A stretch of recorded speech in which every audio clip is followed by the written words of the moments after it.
Hello दोस्तों, स्वागत है आपका। इस वीडियो में हम इंडस वैली सिविलाइजेशन के बारे में कुछ इंपॉर्टेंट पॉइंट्स की चर्चा करेंगे। पहले हम इसमें एक इंट्रोडक्शन लेंगे, उसके बाद डिटेल में इंडस वैली सिविलाइजेशन के बारे में हम डिस्कशन करेंगे। तो सबसे पहला पॉइंट है पीरियड। इंडस वैली सिविलाइजेशन का पीरियड कब से कब तक था? 2500 से लेके 1800 बीसी तक इसका पीरियड रहा है, ऐसा माना जाता है। ये मोस्ट एक्सेप्टेड डेट मानी जाती है, 2500 से लेके 1800 बीसी। अच्छा, अब बात उठती है कि किसने इसको डिस्कवर किया था, कौन वो व्यक्ति थे जिन्होंने इस इंडस वैली सिविलाइजेशन को डिस्कवर किया था। तो उनका नाम है सर जॉन मार्शल। इनका पूरा नाम है सर जॉन मार्शल हर्बर्ट, मतलब जॉन हर्बर्ट मार्शल इनका पूरा नाम है। ये उस वक्त आर्कियोलॉजिकल सर्वे ऑफ इंडिया के डायरेक्टर जनरल हुआ करते थे। ठीक है जी। इसके बाद दो इंपॉर्टेंट साइट्स यहां मिली थी, दो सबसे इंपॉर्टेंट साइट जिन्हें आज भी लोग याद करते हैं, जो मतलब बचपन में जब हम पढ़ते थे तो इन दो ही साइट्स के बारे में ज्यादा हम फोकस करते थे। वो थी मोहनजोदारो और हड़प्पा। ये दो बहुत ही इंपॉर्टेंट साइट्स मिली थी खुदाई में, जब ये इंडस वैली सिविलाइजेशन की खुदाई चल रही थी। 1921 और 1922 के आसपास की बात है ये।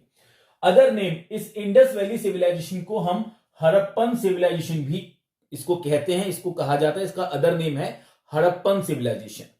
इसके बाद कॉन्टेम्परेरी की बात करें तो उस वक्त इंडस वैली सिविलाइजेशन अकेली नहीं थी, इसके कॉन्टेम्परेरी, इसके समकक्ष कुछ और सिविलाइजेशन भी वजूद में थी पूरी दुनिया के अंदर। उसके बारे में हम चर्चा करते हैं। तो मेसोपोटामिया, इजिप्ट और चाइना की वो सिविलाइजेशन थी जो उस वक्त वजूद में थी। इसके बाद फीचर की बात करें तो अर्बन सिविलाइजेशन थी। ये एक टाउन प्लानिंग थी, ये बहुत ही ज्यादा अर्बन लोग थे, शहरी व्यवस्था ये हुआ करती थी। इंडस वैली सिविलाइजेशन, यहाँ पे घर हुआ करते थे, मतलब टाउन प्लानिंग, ये पूरी ईंटों से बने घर हुआ करते थे। तो ये पूरी टाउन प्लानिंग थी, ये एक अर्बन सिविलाइजेशन थी। इसके बाद ये एंड कैसे हुआ, ये खत्म कैसे हो गई थी, ये डिक्लाइन कैसे होगी सिविलाइजेशन। तो डिक्लाइन कैसे हो गई थी ये, तो डिक्लाइन की अगर बात करें, तो अलग अलग लोगों की अलग अलग थ्योरी है इसको लेके। कुछ लोग कहते हैं कि आर्यंस लोगों ने हमला कर दिया था इस सिविलाइजेशन के ऊपर, इसलिए ये खत्म हो गई। लेकिन कई लोग इस बात से इत्तेफाक नहीं रखते, वो कहते हैं कि नेचुरल डिजास्टर हुआ था, फ्लड यानी कि बाढ़ आ गई थी, बाढ़ ने अपना रास्ता बदल लिया था, इस वजह से ऐसा हुआ। अर्थक्वेक आ गया था, टेक्टोनिक प्लेट हिल गई थी, इस वजह से इस सिविलाइजेशन का डिक्लाइन हुआ। तो इसको लेके अलग अलग लोगों की अलग अलग थ्योरी है। तो अब हम इसको डिटेल में पढ़ेंगे। अब बात करते हैं दो जो बहुत ही महत्वपूर्ण सिटीज पाई गई थी इंडस वैली सिविलाइजेशन के अंदर, उसको किसने फाइंड आउट किया था और उसकी इंपॉर्टेंट फाइंडिंग्स क्या थी, और वो किस नदी के किनारे वो दो महत्वपूर्ण सिटी फाइंड आउट की गई थी। तो सबसे पहले हड़प्पा। भाई हड़प्पा को फाइंड आउट किया था दयाराम साहनी ने 1921 में। 1921 में दयाराम साहनी ने वो फाइंड आउट किया था। उन्होंने एक्चुअल में खुदाई की थी जहां से ये हड़प्पा की सिटी पाई गई थी, और रावी नदी के किनारे यहां पे ये खुदाई हुई थी। जो रावी नदी जो पाकिस्तान पंजाब में है आज इस वक्त, तो ये उस वक्त की बात है। उस वक्त वो पूरा ही जो है वो इंडिया का ही पार्ट हुआ करता था। तो रावी नदी के किनारे इसकी खुदाई की गई थी। और फाइंडिंग्स की अगर बात करें तो बुलक कार्ट पाई गई थी, यानी कि वो बैल के पीछे वो जो कार्ट होती है, बैलगाड़ी जिसे बोलते हैं, बैलगाड़ी पाई गई थी, उसके निशान पाए गए हैं। इसका मतलब हड़प्पा संस्कृति के जो लोग थे वो बैलगाड़ी का इस्तेमाल किया करते थे। इसके अलावा sandstone statue of human anatomy.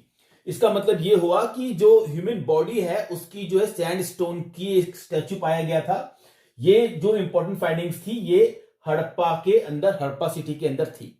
इसके बाद आगे बात करते हैं मोहनजोदारो जो थी, वो आर.डी. बैनर्जी ने 1922 में वो एक्सकेवेशन किया था, एक्सकेवेटेड बाय आर.डी. बैनर्जी जो थे, ये वो मेन व्यक्ति थे जिन्होंने एक्सकेवेशन किया था।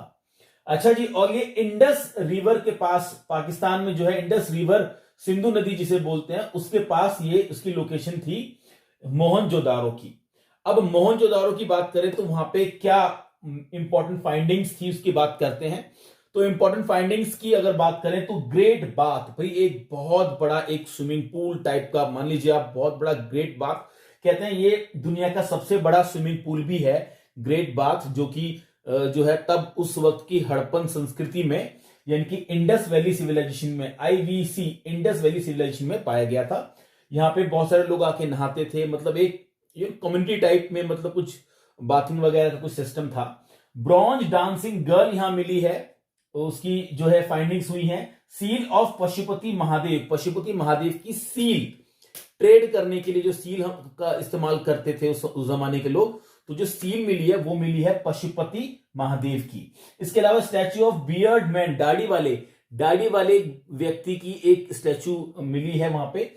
अ piece of woven cotton, woven cotton का मतलब कॉटन का ये लोग इस्तेमाल करते थे, तो कॉटन से जो इन्होंने जो बनाते थे वो भी वहां पे, उसका भी एक पीस मिला है वहां पे।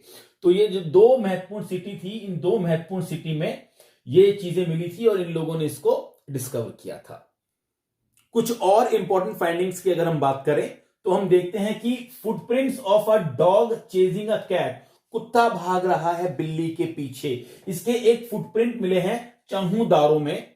इसके अलावा कैमल बोन्स और वुडन प्लो, लकड़ी का हल मिला है, और ऊंट की बोन्स मिली है कलिबंगा में। इससे हम अनुमान लगा सकते हैं कि जो हड़प्पन सिविलाइजेशन की जो लोग थे वो वुडन प्लो का इस्तेमाल करते थे, मतलब उन्होंने हल चलाना सीख लिया था।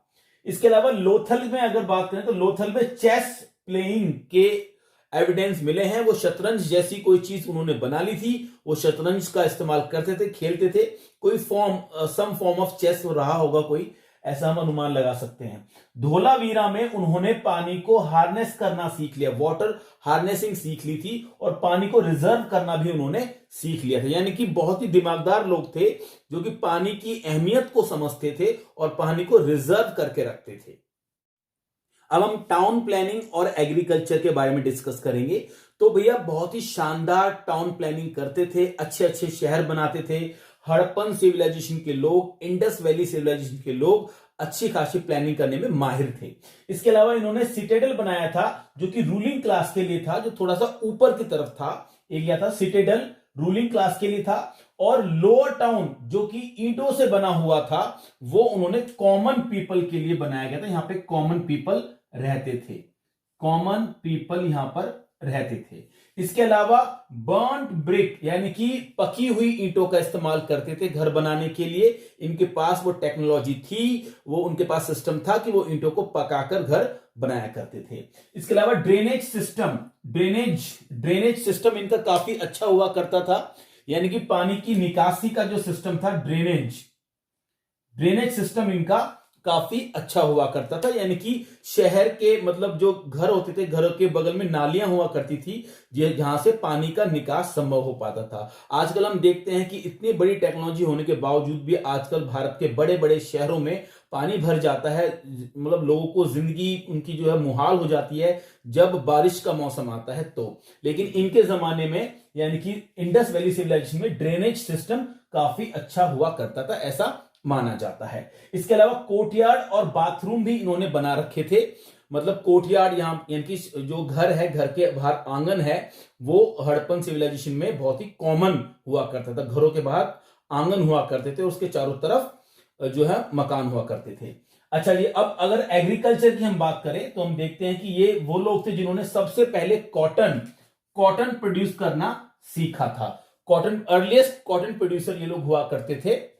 इसके अलावा bull was known oxen use for ploughing, यानी कि बुल का मतलब, बुल को ये लोग जानते थे, मतलब इसका मतलब वहां पे उनके लिए कुछ नई बात नहीं थी। और प्लोइंग के लिए यानी कि जो है वो बैल का इस्तेमाल करते थे जो है हल चलाने के लिए। इसके अलावा ट्रेसेस ऑफ कैनाल भी मिली है। इसका मतलब सिंचाई, इरिगेशन में वो बहुत माहिर हुआ करते थे कि जो इरिगेशन है वो कैनाल के द्वारा वो खेतों में पानी वगैरह पहुंचाया करते थे। इसके भी सबूत मिले हैं। Animal Rudyard on large scale, बड़े पैमाने पर जो पशुपालन ये लोग किया करते थे, एनिमल रेस किया करते थे, पशुपालन किया करते थे। और कुछ एविडेंस ऑफ हॉर्सेस के भी कुछ एविडेंस यहां पे मिले हैं। तो ये हमने जो है टाउन प्लानिंग और एग्रीकल्चर के बारे में हमने ये बातें की हैं। अब इकोनॉमी और क्राफ्ट की बात करते हैं। तो अगर इकोनॉमी की बात करें तो भाई हड़प्पन संस्कृति के जो लोग थे, इंडस वैली सिविलाइजेशन के जो लोग थे, वो न्यूमरस सील्स, कई सारी सील्स का इस्तेमाल करते थे, कई सारी स्टैम्प्स का इस्तेमाल करते थे। इसके अलावा रेगुलेटेड वेट नापने का जो मेजरमेंट होता है, मेजर्स होता है, वो बहुत ही रेगुलेटेड था। मतलब सब जगह लगभग ए जैसा ही था। मतलब काफी अच्छी इकोनॉमी हम कह सकते हैं कि वो लोग फॉलो करते थे।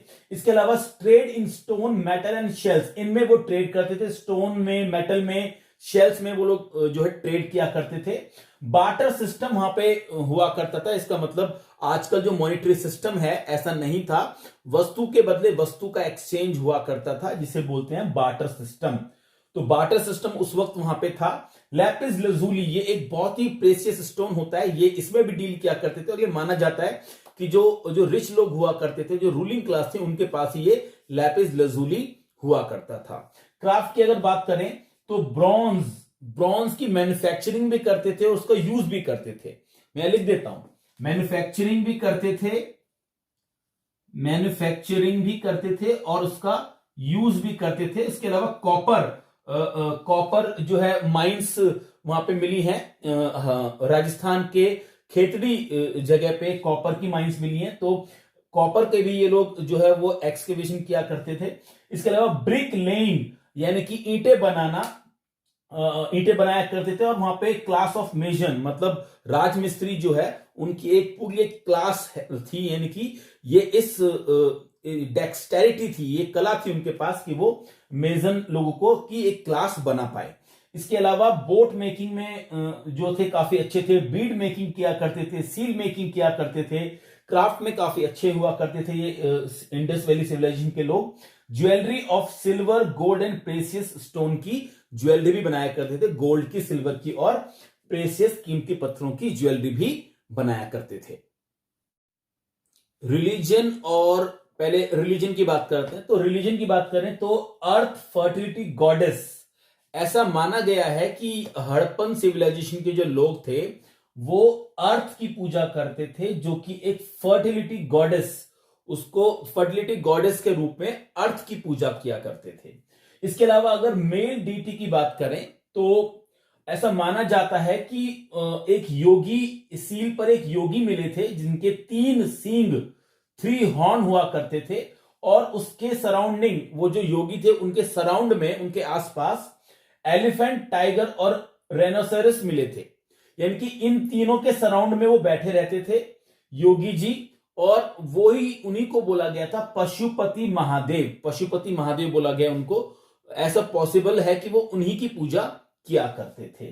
तो ये उनके रिलीजन के बारे में, और उनकी fertility, earth fertility goddess, male deity, seal, 3 horn, yogi, god is surrounded by elephant, tiger, rhinoceros और पशुपति महादेव, ये मैंने आपको बताया। इसके बारे में कुछ और अगर आपको जानकारी चाहिए तो आप कमेंट बॉक्स में मुझे पूछ सकते हैं।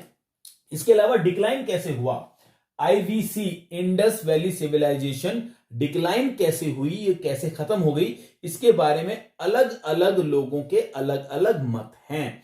कुछ लोग ऐसा मानते हैं कि आर्यंस लोगों ने इन्वेजन कर दिया, उन्होंने हमला कर दिया, जिसकी वजह से इंडस वैली सिविलाइजेशन डिक्लाइन हो गई।